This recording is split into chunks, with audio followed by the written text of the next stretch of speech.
All right, welcome back to Top 5 Vinyl, where we show love to vinyl owners. Today I'm here with John. How's it going, sir? I'm doing good. How about yourself? Not too bad, not too bad. First and foremost, I want everybody to like the channel, subscribe, tell your cool and uncool friends where they can find us. Um, John, where can the people find you online?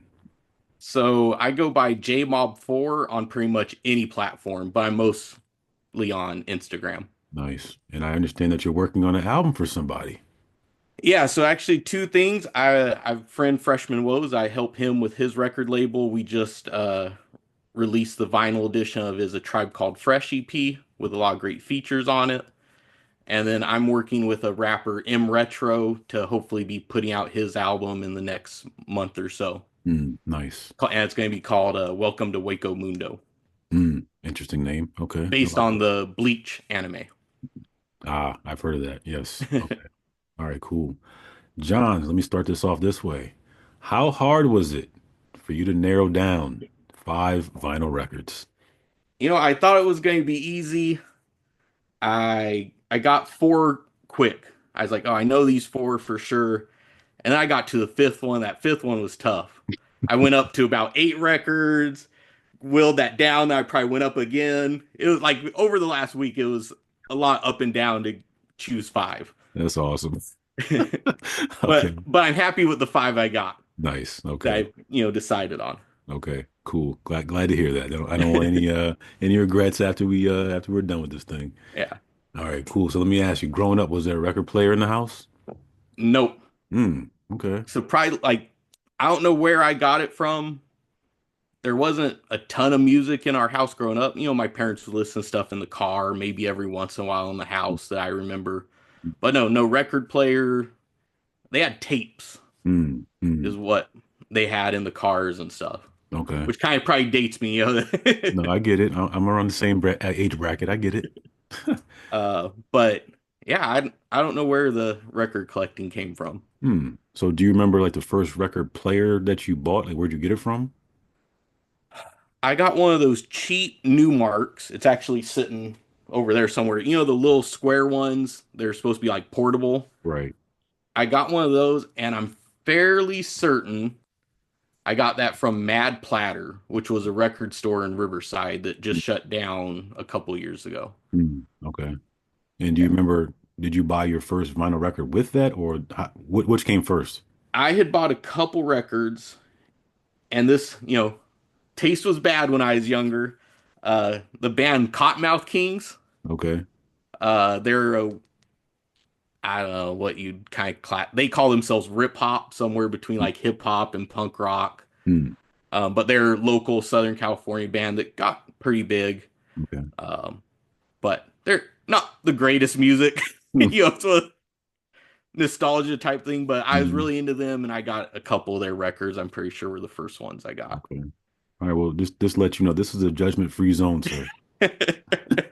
Oh, I'm judging myself on it. On it. That's funny. Okay. So let me ask you, like, when you started buying vinyl records, did you have a favorite vinyl store to go? Yeah. So actually, the ones I used to really like to go to and locally are shut down. There's one called Red Planet. Hmm. It was open for a while. I remember it. And I was actually just talking to someone yesterday about, but they tore the building down to put in a bridge, and then it moved, and it didn't do well once they moved, so it shut down. And then the other one I mentioned, Mad Platter, that was Okay. here in Riverside, and And those were probably the two that I did the most growing up. okay. In any trip to any record store, do you remember the most amount of vinyl records that you walked out with at one time? Oof, probably 20, Okay. maybe 20, probably 20 to 30. Okay. Was that a struggle getting it home, or what was the process? Multiple bags, multiple trips Mm, to the car, okay. Okay. uh, and then going through it because I'm a big cataloger of all of it. So I get home, I gotta go through them, catalog them, and then I have I put stuff away to a certain spot until I listen to it. Then it goes on the regular shelf. Gotcha. Okay. Okay. Of the 5 you're going to show, have you seen any of them perform live before? let's see. I have seen all of them. Okay. Yeah. Okay. That's pretty impressive. And actually all of them probably multiple times. Okay. Okay. All Yeah. right, John, Mr. Humble Brag. With that being said, this is top five vinyl. Okay. Can you show the number five, the fifth vinyl record that you have in front of you? All right. So, fifth one is Hmm. Pennywise, Land of the Free. Um, Probably my two favorite genres of music are hip hop and punk rock. Hmm. Pennywise is one of the earlier bands I got into because of a good friend of mine named Mike. A lot of good stuff. You can ignore the album where what is it, the green one where they change lead singers. Hmm. We don't count that one, but a lot of good stuff. So I Okay. was trying to decide which of theirs to pick because they have a pretty decent discography. They've been around for what 30 years or something, maybe Hmm. a little longer. Hmm. But Land of the Free, I think just the times we're in, a lot of good, kind of political commentary on this, especially on the song Land of the Free, and then F Authority. Ha, I don't know if okay. I could cuss or not if you care for that, Hey, but whatever you like. Okay. Okay. um, but that yeah, that's why I picked this particular Pennywise album. Okay. Anything on the back of that? It looks like an interesting front Uh, cover. yeah, it's got uh cemetery. It looks like it's probably like the was it the National Cemetery where it's all the Uh, crosses, okay. and then it's just changed up color wise to be Gotcha. black and gray and red. Okay. All right, cool. Yeah. So that's your number five. Yes, sir. Let's go ahead and take a look at your number four. All right. Another kind of punk rock one, Flogging Molly. Hmm. Probably one of my top five bands that I like. I've seen them two or three times. I'm going to see them on St. Patrick's Day Hmm. coming up Hmm. in Hollywood. Okay. Another band, they've been around, 20 something years, big discography. I picked Drunken Lullabies, one Drunken Lullabies cover song, or, the title song, Hmm. great song. But the one I picked this because they have a song called If I Ever Leave This World Alive. Hmm. Great song, Hmm. and that's why I chose this one. Nice. So it just has the guy walking down the alley on the front, back, just a dog walking down the alley in Hmm. the other direction. Hmm. Cool. But great band, Irish punk rock type music. So Hmm. really good stuff. Great live bands. Like I said, seen them a few times. St. Patrick's Day sounds like the best time to see it. Yeah, that's one of those. I want to see them on St. Patrick's Day because I've seen them around St. Patrick's Day, but never actually. Hmm. And the other one would be Dropkick Murphys to see them in Boston on St. Patrick's Day. Hmm. Okay. Okay. All right. Yeah. Nice. Okay, cool. So that was your number four. Yes, sir. Let's go ahead and take a look at your number three. All right, now we're moving into hip hop. All right. So, Do Rag Dynasty, Hmm. 360 Waves. So, Do Rag Dynasty is a super group. They only did this one album. It's Tri State, Planet Asia, Killer Ben, and the whole album was produced by Alchemist. Hmm. Hmm. Alchemist, one of my favorites. I was trying to decide which of his to go with, so I decided one that I feel is underrated.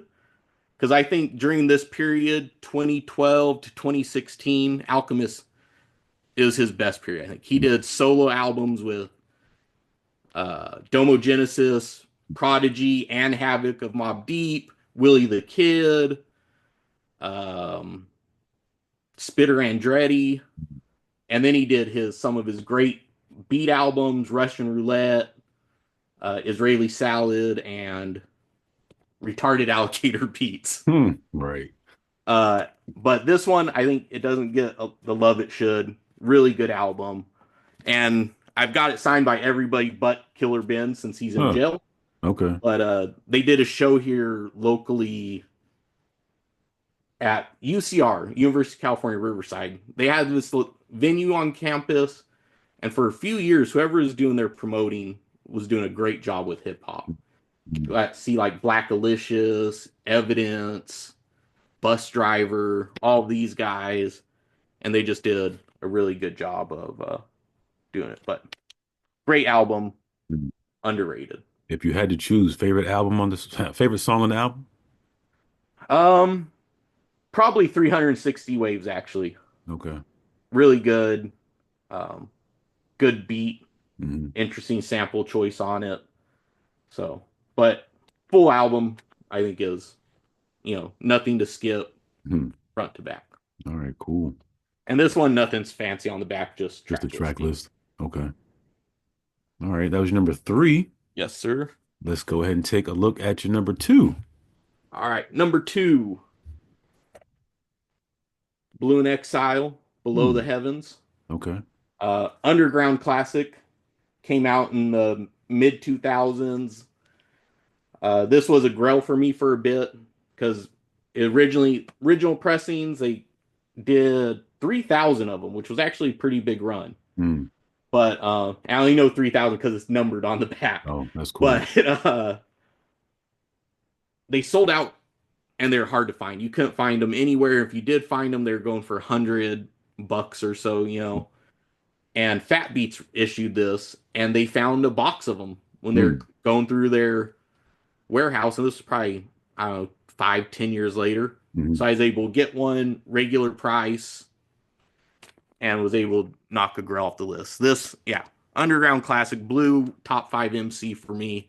He has kind of a slower flow California guy, and Exiles production's always great. Is that And part this of the one, yeah, artwork or is that signed? it is signed by Nice. both of them Okay. up Nice. in the corner. Hmm. I've seen them. They're probably the one I've seen the most out of the top five. I've seen them a bunch of times at small shows, big shows. They did an anniversary show for this album. Hmm. But yeah, really good. Okay. Back as a somewhere the artwork, track list, Hmm. and then numbered, hand Gotcha. numbered. What number is this one? Just out of curiosity. This is 181. Okay. So I guess the box they found were low numbers. Right, right. Yeah. All right, cool. All right, so John, for the grand finale, what do we have for number one?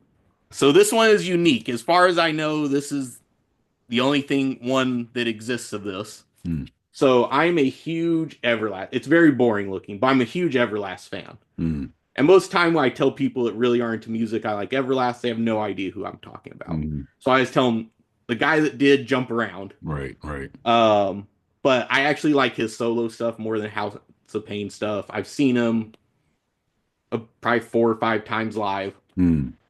But I was at Amoeba in Hollywood digging through stuff, and plain white label, you can see there's nothing on it. Hmm. The only Hmm. thing that Amoeba had on it was this little yellow tag that said Everlast Show Vinyl. Hmm.